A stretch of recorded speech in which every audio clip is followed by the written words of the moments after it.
So when I left off on the Philco 37600, the oscillator coil, of course, had failed. The tickler coil that I'm showing here was open, and after rewinding the tickler coil 25 turns, well, it helped a little bit. I can get up to about 1550 kilohertz, or just north of that before the oscillator drops out. After numerous tries, I found the sweet spot to stabilize the oscillator. For those that are new in the hobby, I have the oscillator coil highlighted, red being the primary. The tickler in blue will reference the red is L1, the blue is L2 later on. And for reference, the variable capacitor condenser, the oscillator section on the front, and the pencil pointing to the oscillator trimmer adjustment. And the oscillator section that we just looked at on the schematic number 6. And the physical location for what I'll refer to as the pattern for the oscillator called out is number 16 on the schematic.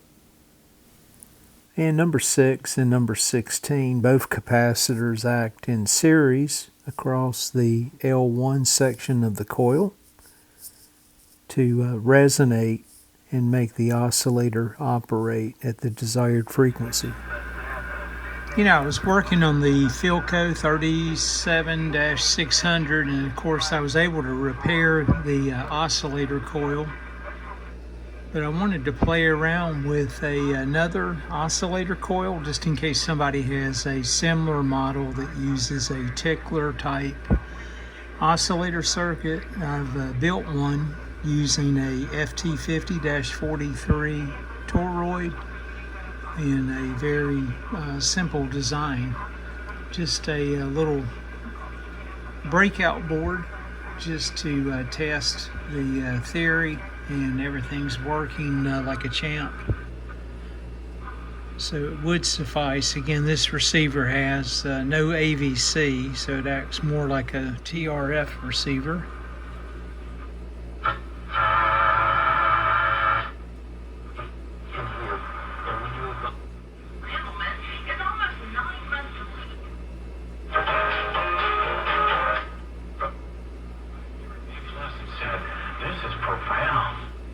She's tuning across the whole broadcast band for my area, so the oscillator's working the way it should using this type of design.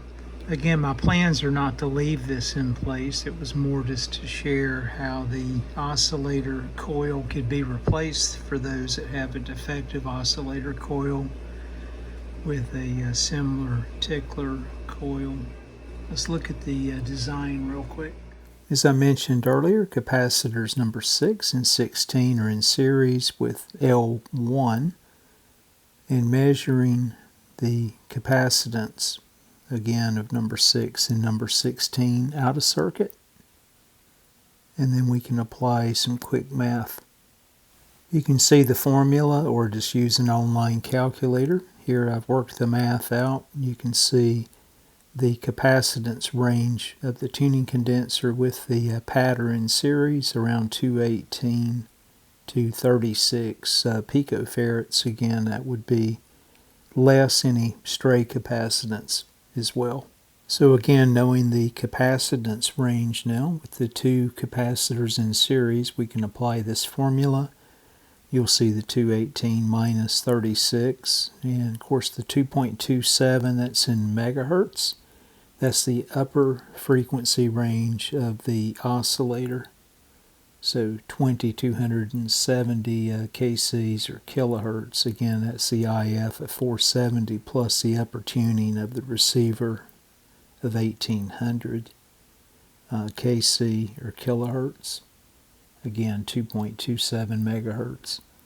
Applying the math, and you can see that gives us an inductance plus or minus a bit, 112 microhenries.